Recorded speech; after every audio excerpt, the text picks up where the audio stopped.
Alright, I'm going to attempt a quick video here. I was tagged recently by YouTuber Parker Industries, one of the younger YouTubers we have on here now. Got some great videos up, does some great speed drawing. Check his channel out if you haven't. I think he said he's like 13 and he just recently started drawing, and he's really good. He's got some talent, so maybe we can all encourage him to keep up with his drawing efforts, and maybe one day we'll be reading a comic book with his art. So Parker Industries, appreciate it. It's the second time I've been tagged, and these things are really fun. Hit me with the mainstream comic tag that's been floating around. I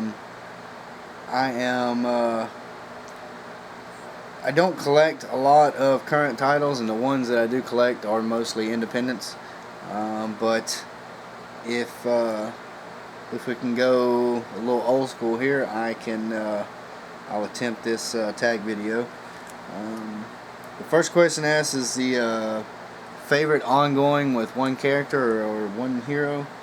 I don't really have an ongoing with just one.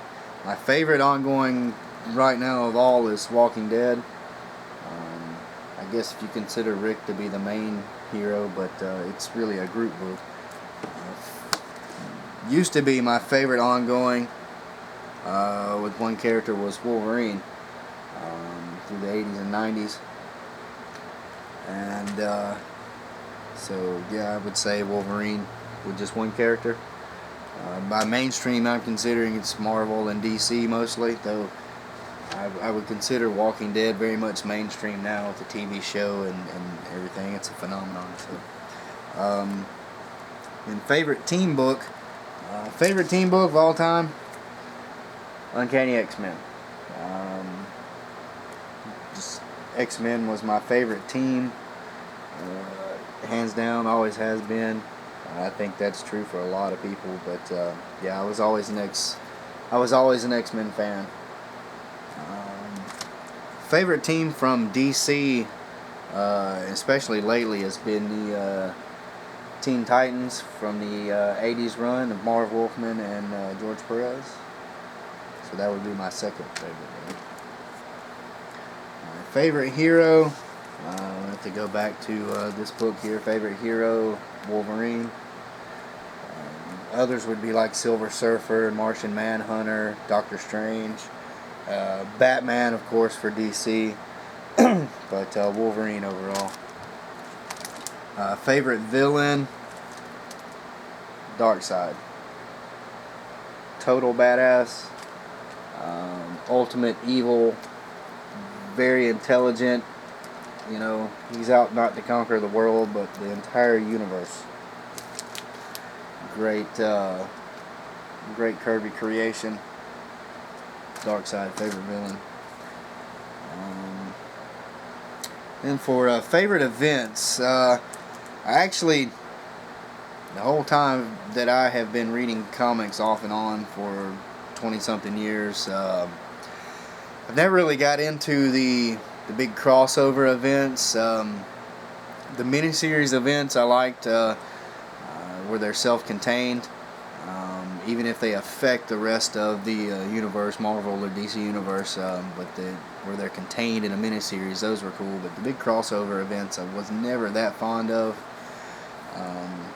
One in the mid-90s that I really liked, though, was the Age of Apocalypse storyline, the X-Men. There's Alpha and Omega, the beginning and ending of that crossover. And it was kind of self-contained, but it was multiple books, but it was all X books. And it was a really neat alternate universe take on that, where Legion goes back in time and to kill Magneto, and instead he accidentally kills Professor X, so it wipes him from existence and changes the whole timeline. You know, Magneto ends up forming the X-Men. Apocalypse takes over the Earth, and this is their fight. Bishop is like the only person left that remembers how it's supposed to be, and he goes about trying to set it right. So it was really good, really well done, really fun. More recent, this is a few years old. I don't know, maybe 5-6 years old. I'm not exactly sure.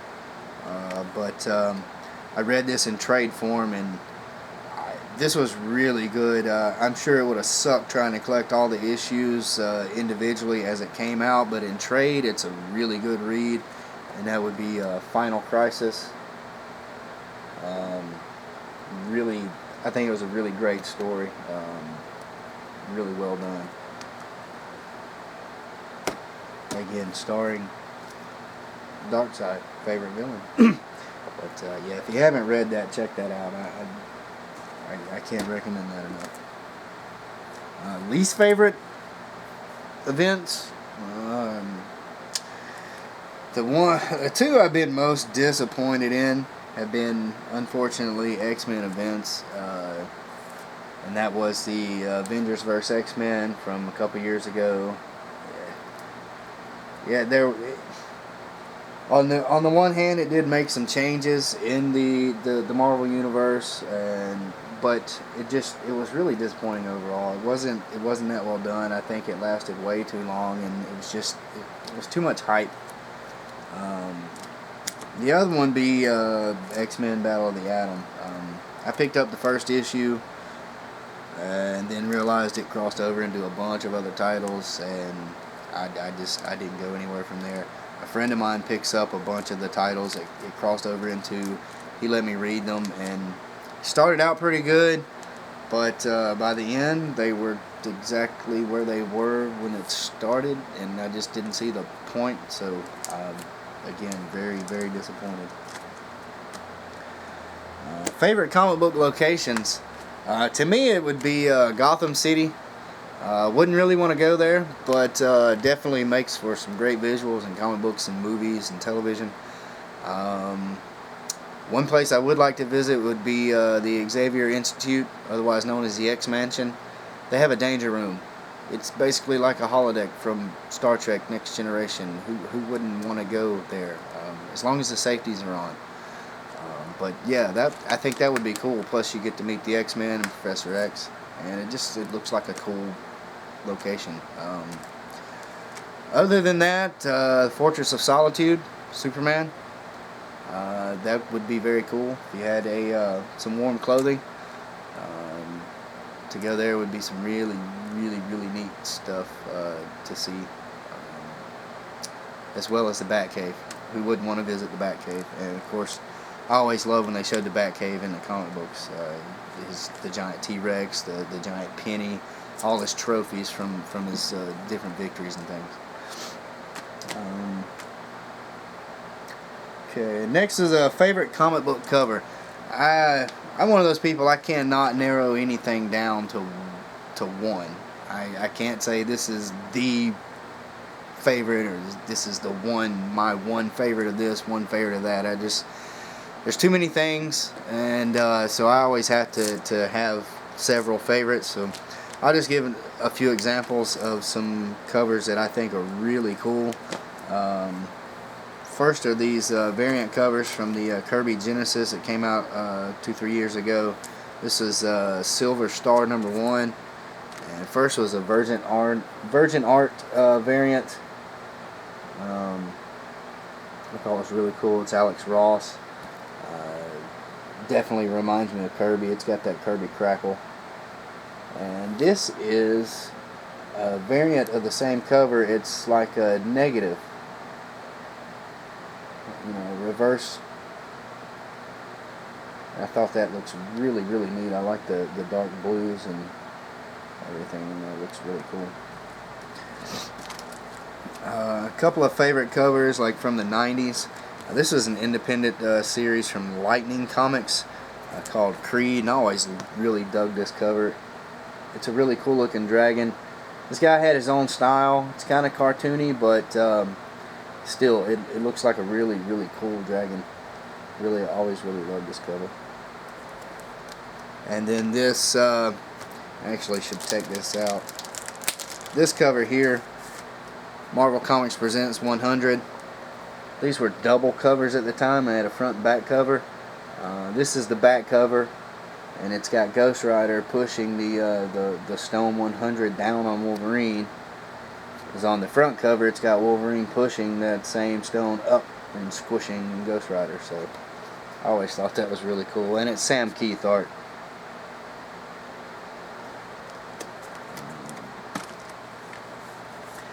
For some more current things, picked this up a couple years ago. It's a San Diego Comic-Con variant. I got this online, I think maybe from Midtown Comics, but I got a really good deal on it. It's Walking Dead 87. I just thought this was cool. It's a very scary cover. And that's back when Walking Dead, I think they didn't really do many variant covers. Picked this up when it came out. Really liked this cover. I didn't continue with any of the new 52 stuff, but I had to give it a try.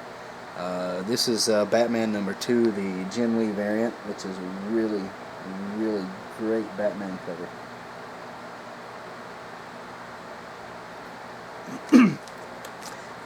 This just came out a few weeks ago, or maybe a couple months ago.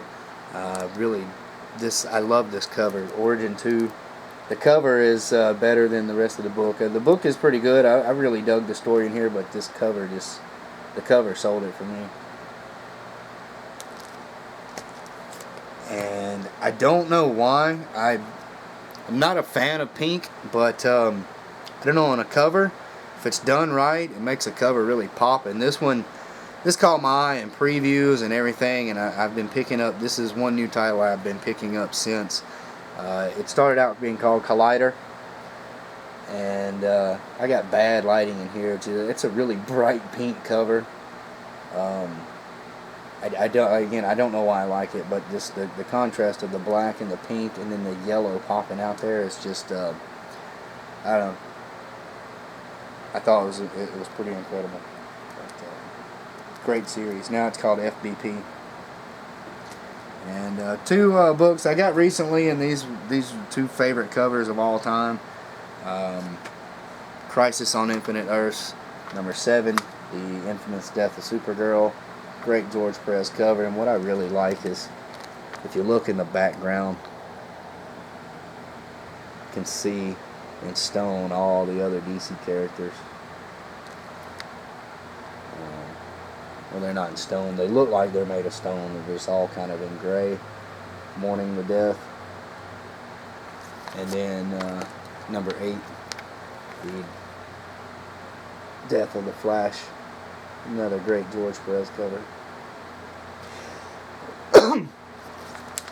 Alrighty. So that's mainstream comic book tag. Not too mainstream anymore, but I hope that'll do.